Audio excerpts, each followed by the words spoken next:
Chỗ này, chỗ này. Chỗ này, chỗ này. Chỗ này, chỗ này. Trời dạ hay. Bạn muôi. Phần bạt đây. Muôi. Phần bạt đây. Muôi. Có vai mà này. Bạn muôi. Chỗ là. Trời. Nhìn tô đó là. Trời dạ.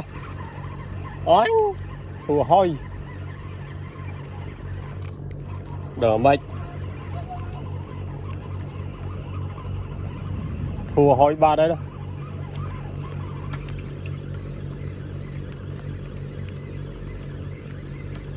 Phần má này đi hẹp. Phần flow board á.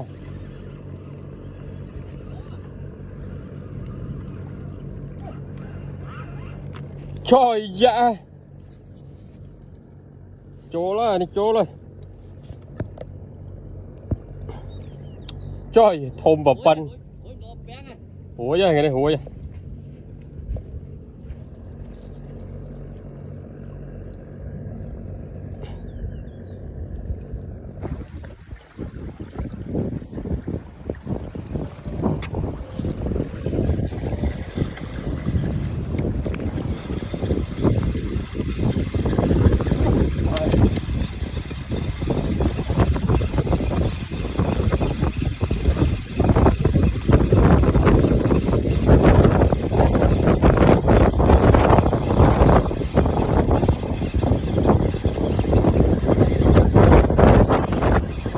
Trời dạ.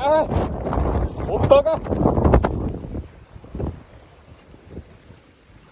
Ý, một liệt trâu lên mà lên hả?